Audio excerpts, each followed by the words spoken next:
You're listening to the Chronicles of a Gooner, the Arsenal podcast.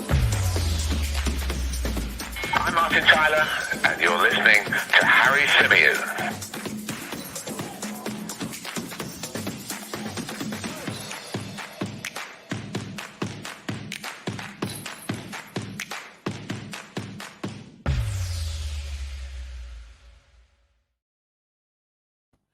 Hello and welcome back to the Chronicles of a Gooner, the Arsenal podcast, part of the 90 Min Football Network, brought to you by our friends over at Pro Prep. Action-packed episode to get out for you today. We're going to start off by discussing Thomas Partey. We're going to be looking at his form at present. We're going to be looking at maybe what's going wrong with the Ghanaian, why we're not seeing the best of him at this moment in time. So we'll get into Thomas Partey in detail in a few moments' time. We're also going to be revealing the winners of our giveaway. Now, what I have decided to do is, because so many of you have entered, because so many of you have shown your support to the podcast in recent times, instead of giving away the 2 shirts that I said I was going to give away, I'm going to give away 3. I'm going to throw an extra shirt in there just to say thank you to everybody who has really kind of helped kind of grow the podcast, who supported the podcast. I've had some wonderful messages during this kind of giveaway competition from people sort of talking about how much they value it, how much they enjoy it, how much it is a part of their daily routine. And I'm honestly so grateful for that, because to be able to do what you love doing for a living is something that not everybody gets to experience. And I know that I'm extremely lucky to be doing that at this moment in time. Will it last forever? Maybe not. You know, I don't know that. But I'm enjoying the ride at the moment, and the ride is only possible because of you guys and your support. So I've decided, instead of giving 2 shirts away, I'm going to give away 3. Now, we have already randomly picked out the winners. I'm going to reveal them a little bit later on in the show. I wanted to try and do it live on the stream, but I ran into some technical difficulties doing it. So what I did was put the names onto a spreadsheet.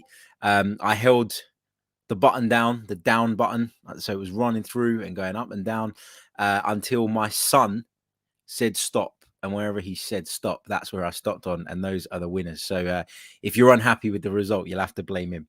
But there we go. Anyway, let's get into it. Let's say a few hellos actually before we start talking Thomas Partey. I am conscious that a lot of you probably want to go off and watch Chelsea versus West Ham, which kicks off in a little bit. So I'll try and get this all wrapped up by then. But before we start talking about Arsenal's Ghanaian midfielder, I want to say hello to Ray, to Mint, to Omar, to Riddy, to Steve, to Bonster, to Triggy, and everybody else who's joining us live at the moment. I hope you're all well, and thank you for your support as always. But let's discuss the key topic in today's podcast, and that is Thomas Partey. Now, I said to you guys yesterday when I watched the game, back, that I'd kind of looked at Thomas Partey and been pretty disappointed with what I've seen from him. But a lot of the issues that I'm seeing with Thomas Partey were not exclusive to the game against Manchester United on Thursday. I think Thomas Partey has been struggling for a while. I'll go as far as saying that Thomas Partey has only a handful of times shown himself to be the player that we thought we were getting when we signed him for £45 million the summer before last. Now, is it all Thomas Partey's fault? I'm not sure that it is. You know, I think there is a number of factors that are contributing to Thomas Partey just not being at it at the moment. I think fitness is one of them, but I'm getting a little bit tired of using that excuse week after week after week. I think there's a problem in terms of inconsistency with regards to who he's playing alongside. You know, I think that, you know, one week he's playing with Xhaka, the next week he's playing with Lokonga, the next week he's playing with Maitland-Niles, Thursday he's playing with Elneny. I don't think that helps. I think that makes it difficult to establish and build relationships. And ultimately, in the centre of midfield, in the center of the defense, a lot of it is about partnerships. A lot of it is about cohesion. A lot of it is about having the right balance. And I don't always think we found that. And that, of course, is not Thomas Partey's fault. So, you know, I want to take that into consideration. I'm going to say it, and a lot of people ain't going to like it. Is he missing Granit Xhaka?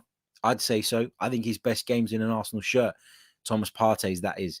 have come with Granit Xhaka alongside him. Not because Granit Xhaka's an amazing midfielder, but because of the things he does, because of the attributes he has, and because of what he brings to the table. It almost takes the shackles off of Thomas Partey.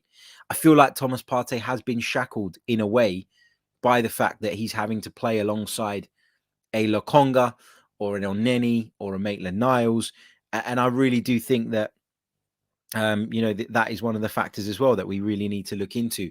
I think he's got to be braver. I think that for me, I talked a lot about how Arsenal wouldn't get bodies into the box on Thursday, how we were kind of reluctant to do that. And when you think about it and you kind of come away from the game, you start to realize and remember that this is a problem we've had time and time again. I mean, you looked at Fred's involvement, for example, in all of Manchester United's goals the other day. He is a DM too. He is somebody who's sitting as the deepest lying player in the midfield, or at least one of them, but still has that freedom or that willingness, depending on what way you look at it, to break into the box and try and make things happen. And I just want to bring to you guys' attention a tweet that I put out yesterday. And I probably should have touched on this on the tactical analysis, but don't ask me why, but I didn't really pick this up the first time around. And when I was sitting on the sofa in the afternoon having a cup of coffee, and I put I didn't put the highlights on. I was scrolling through YouTube on my TV, and the highlights popped up again, and I was sitting there with somebody who hadn't seen the game the night before, and they go, "Oh, chuck the highlights on, let's have a look." And it only really occurred to me then, and I'm a little bit disappointed I didn't pick this particular bit up in the tactical analysis, but I was so focused on Arsenal that I wasn't really looking at Manchester United. But I mean, I'm going to show you guys some images. I talk about there being a lack of bravery with this Arsenal side, and it's not just about being braver when in possession, i.e. when you've got the ball at your feet, whether that be dribbling past someone, taking a shot, looking to play that creative pass. It's about the runs you make as well. And I've just touched on the fact that I don't think Thomas Partey, or whoever's playing alongside him for that matter, gets into or around the penalty area enough. And I think this is a classic example of how it probably should be done. Now, I'm not saying Manchester United were perfect. Manchester United are far from it. They've got a lot of issues, a lot of problems. And I don't even particularly rate this player that I'm about to talk about. But Fred, here you'll see in this image, okay, so this is for the first Manchester United goal. You can see that Arsenal are in their defensive shape, okay? The right back has gone out to the right. Ben White is on the edge of the 6-yard box. Gabriel is also on the edge of the 6-yard box. Tavares is to the left of the centre-backs, as he should be. Elneny's worked back. Partey's worked back. Even Emile Smith-Rowe is inside Arsenal's penalty area. They're defending. Martin Odegaard just on the outside. Martinelli too. He's made the effort to get back. So how do you break a defence like that down? Well, the only way really is to be brave in your runs and to send people into the penalty area that are going to occupy some of those defenders. If all those defenders are standing around and have the freedom of the penalty area, the likelihood is they're going to deal with the situation. But by the likes of Fred making a run, who I've circled here on this image, into the penalty area, he's now caused Arsenal something else to think about. And you can see there are 3 Arsenal players around him whose immediate concern is, shit, like we've marked Bruno, we've marked Ronaldo, but now we've got Fred coming in here as well. And that's another problem and another issue we got to deal with. So Fred, he went on to then play that ball to Bruno Fernandes, who scored, but he plays a huge part by making that run from a deep midfield position, taking a gamble and getting in the box and creating that overload. You move on to the second goal. And again, the ball doesn't even come as far as Fred. It's scored by Cristiano Ronaldo. But you can see that Fred has busted a gut to get up the pitch and get into the penalty area while Manchester United are breaking. And again, you can see it. You've got that trio, Rashford on the right, Ronaldo in the middle. You've got Sancho from the left. Bruno Fernandes, who's playing in a kind of number 10 role, is always going to be there or thereabouts. But they've also gambled that extra midfielder in Fred and got him into the box. And if you look at the third goal, which obviously came from the penalty, guess who it was bursting into Arsenal's penalty area? Again, making up the extra body and being the extra man. It's Fred. And this is the point I'm trying to make. When I talk about Arsenal and a lack of bravery, a lot of that is down maybe to instruction from the manager. But there's got to be a willingness from the player themselves to make that run into the box and try and make it happen. Look, Fred is ridiculed quite a bit. You know, a lot of people take the piss out of the whole McTominay-Fred partnership and have a bit of a laugh and a joke about it. But for me, it's that kind of movement and bravery to get into the box is something that Arsenal are so desperately missing. We really, really are. You know, it's something that we need to be doing, but we're not doing. And I expected Thomas Partey to be the guy that does that, especially when you're playing alongside a Mohamed El-Neni, who we know is a little bit more defensive, a little bit more reserved, and is quite limited in terms of his technical ability. Therefore, naturally, you expect him to sit off and give Partey that freedom. What I found really weird as well was, you know, when Partey plays alongside Xhaka, he does get a bit more freedom and he does get that license to kind of roam further forward. And that's where I think he's more effective.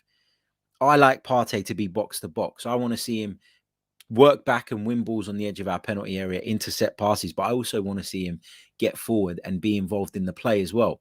And I always think with Granit Xhaka alongside him, he has that platform, that safety net in which he can look and go, yep, it's Granit. He's a senior player. I trust him. Off on my bike I get, and off I go.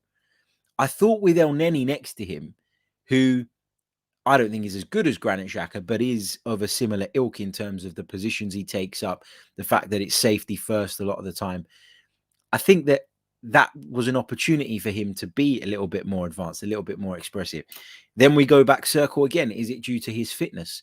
Well, the fitness thing doesn't wash with me anymore. You know, how if you're fit to play, you're fit enough to be expected to perform. And so are we missing something? Is he playing through pain? Is he playing when he's not necessarily 100% just to keep Mikel Arteta happy and to keep things ticking over? I really don't know. But when we're talking about Thomas Partey, we so often use that as an excuse, and we so often go back to the, oh, he's not fit thing. Being able to play passes, I don't think is, all right, there is some correlation, but I don't think it's directly relatable to your fitness. I think if you're 80% fit, you should still be able to play a basic pass.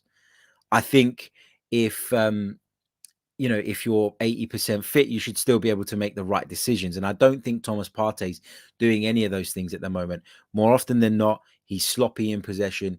He's not making the right decisions in the middle of the park with regards to sometimes whether to take an extra touch, whether to let the ball run across his body, whether to turn. I don't think he's reading danger well enough. I also don't think he's joining in the play in an attacking sense. And we just seem to have this Thomas Partey right now that is a shadow of the player that we signed and a player that we thought we signed. And there have been glimpses of Thomas Partey's brilliance since he joined the club. There have been moments where I've looked at him and gone, whoa, this was one hell of a signing. This guy is a transformative midfielder who's come in. And when he is at his best, there are very few better.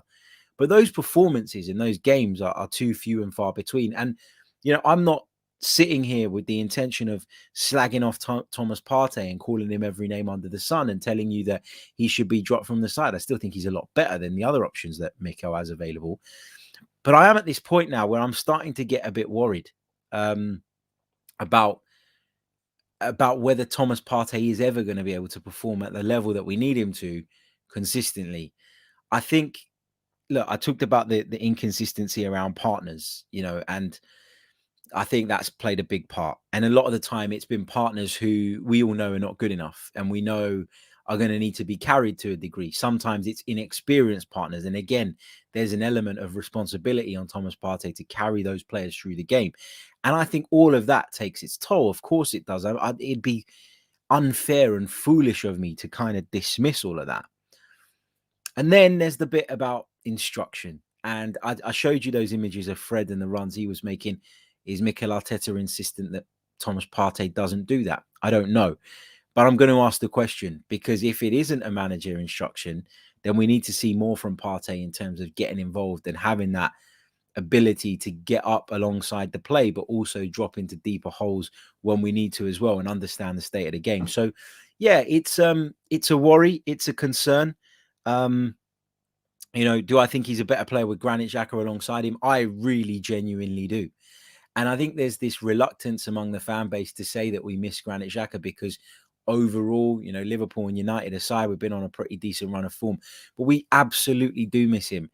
If not for, you know, certain elements of his game simply because he's a little bit more, he's a little bit more practical and he's a little bit more pragmatic and not in terms of some of the things he does when on the ball, but his positioning is a lot more safe. It's pragmatic, it's cautious, and he covers certain areas that Thomas Partey will feel allow him to then go on and join the play. And I don't think he feels that with Lokonga alongside him, who he's kind of, look, Lokonga's done great. He's a young player. All of us expected him to kind of, have some development issues along the way and then eventually go on to become a good player. I don't think he'd have played anywhere near as much if Xhaka had been available, but he's done okay, but he still to a degree needs his hand held. Ainsley Maitland-Niles, I think he's okay as a centre midfielder, but I'm not totally convinced that he's the finished article. So it feels like Thomas Partey is having everything kind of conspire against him.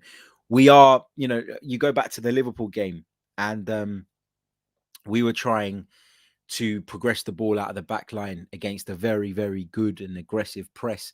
And we were often trying to find Partey, but Liverpool were very clear that that needed to that they needed to block out that pass, that they needed to block out the route to Thomas Partey. And we're almost forcing us to play into Lokonga and then taking advantage of the fact that he does like to take an extra touch, that he is a little bit more inexperienced. And that caused us a lot of problems. I agree with Sam that you don't become a bad player overnight. And I just want to make it clear, I'm not saying that I think Thomas Partey's a bad player, but there's clearly something or a number of issues that are preventing him playing anywhere near his maximum at the moment. And it's been over quite a substantial period of time now. And that's why I'm starting to get worried about it. I'm not saying he's a bad player, but maybe the environment around him is not right, i.e. the partners, the way we're trying to play. I don't know. But I do feel like it is a cause for concern at the moment. And when you come away from Old Trafford saying that El Neni was better than Thomas Partey, and he absolutely was, I won't accept anybody saying otherwise. He absolutely was better. And that is an indictment of how far Thomas Partey's level has dropped at this moment in time. And it's something that Arsenal need to address. Do we need to give him a couple of weeks out, work on his fitness? Do we need to change who he's playing with? Do we need to slightly tweak the formation? Do we need to unshackle him in some ways? These are all valid questions. And I don't really know what the answer is, but in my opinion, I think it's a combination of all of those things. And that's why I mentioned them. I think he is not up to speed. He is not at the fitness level required to dominate games in the Premier League. I don't know why that is. I don't watch him train every day. Is it a lifestyle thing? Who knows? Is it that his body is just not doing him any favors at the moment? Don't know. I do think the chopping and changing of the partner alongside him is an issue, and that is not ideal either.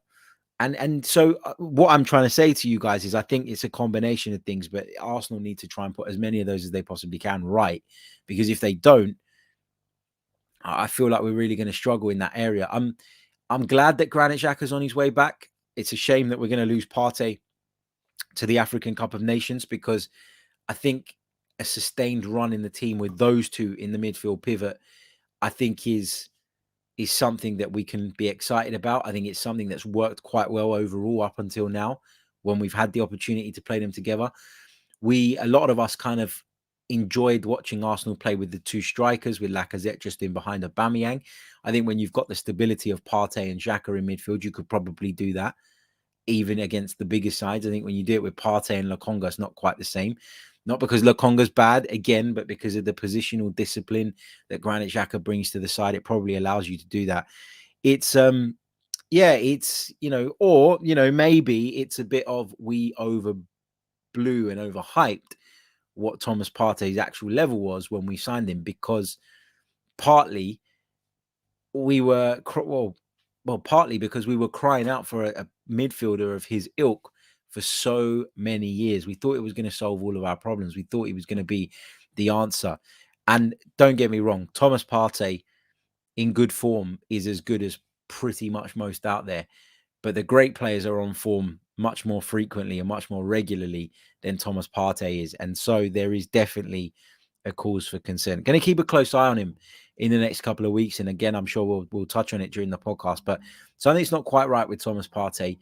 And you feel, given the lack of depth, I believe we have in the centre of midfield, if we're going to cope without Granit Xhaka for a little bit longer, and then we're going to lose Partey, we really need Partey to step up now and help us through what's going to be a really difficult Christmas period.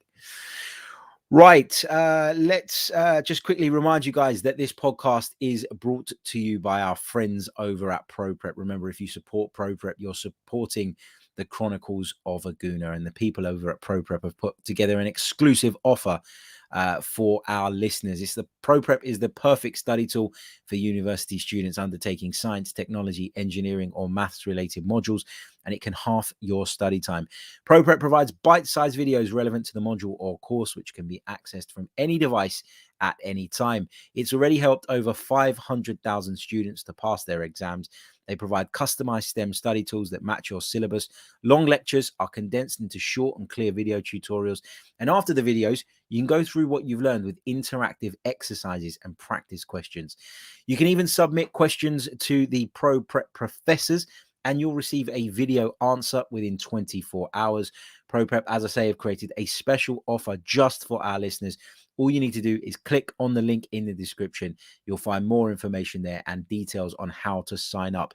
As a Chronicles of a Gooner listener, you are eligible to a 30-day free trial where you don't have to put in any credit card details. I know a lot of people try and get you on that, and then they auto-renew. Well, ProPrep ain't doing none of that. So head over, check it out. Click on the link in the description. That's PROPREP, ProPrep. And we thank them, as always, for their very, very kind sponsorship. Right. It is time to reveal the winners of our giveaway competition. As I said to you guys, I think it was a couple of weeks ago now, we'll be giving away a couple of Arsenal shirts of your choice from this season to some lucky winners. There were instructions on how you needed to enter. The deadline closed last night at midnight, and we are now ready to reveal the winners. As I said at the top of the show, I'm not just going to be giving away 2 shirts now. I'm going to be giving away 3 because I was truly overwhelmed by how many of you entered. We had over 700 entrants, which is mad. So you can imagine I've been copying and pasting a lot into that magical spreadsheet of mine. And I hate spreadsheets. I left banking because I hated spreadsheets. And here I am sitting there with spreadsheets. My son has randomly picked the winners. He can't read. He's 2. He doesn't know what he's doing. All he did was say stop when he felt like it. So if anyone's got a gripe, I'll give you his email address and you can have it out with him. But right, let's get into it. Let's announce the winners. Right. So as I say, going to give away 3 shirts, and I've decided to do that because, as I say, there was lots and lots of interest and lots of love in the emails, on Twitter, etc., etc. So the first winner is, drum roll, someone do it, Fosu Ada 356. That is a Twitter name, Fosu Ada 356. So yeah, I'm going to get in touch with you. I've got your details to get in touch with you. So congratulations, Fosu, on your victory. You will be contacted by myself. You're going to give me the details on which shirt of the 3 current ones you'd like to have, and then I will get that sent out to you, hopefully in time for Christmas now. The second winner is a Mr. Simon Fjord. I think I've said that right. Fjord. Have I said that right? Please let me know, mate. I'm sorry if I butchered your name. You can forgive me. You're getting a free Arsenal shirt. So congratulations to Simon as well. And our third winner, and I decided to add a third winner, as I said, right at the last minute, is, drum roll, really bad drum roll, Creambone 66. You have got yourself a free Arsenal shirt, mate. So I'll be getting it in touch with you.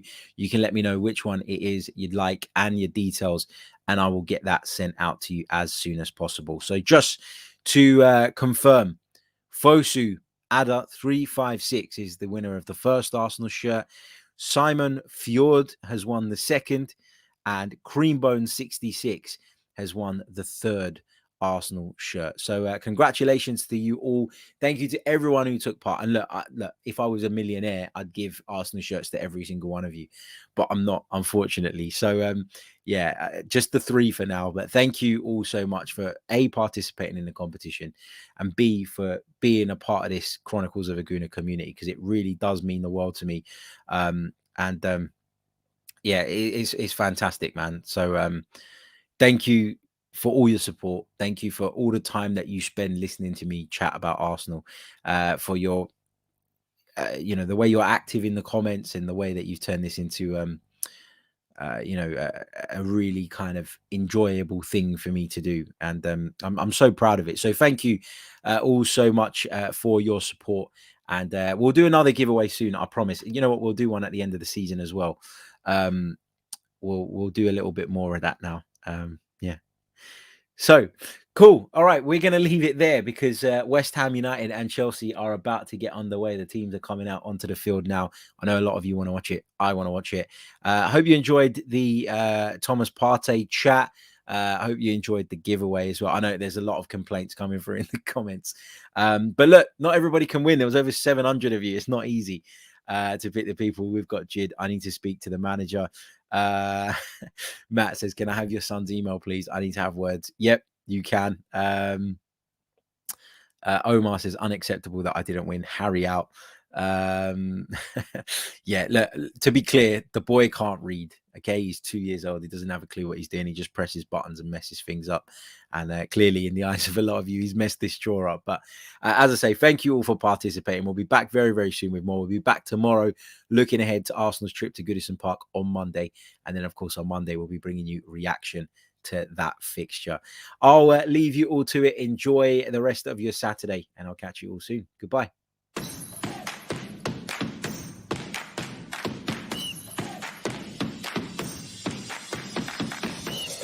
You're listening to the Chronicles of a Gooner, the Arsenal podcast. I'm Martin Tyler, and you're listening to Harry Symeou.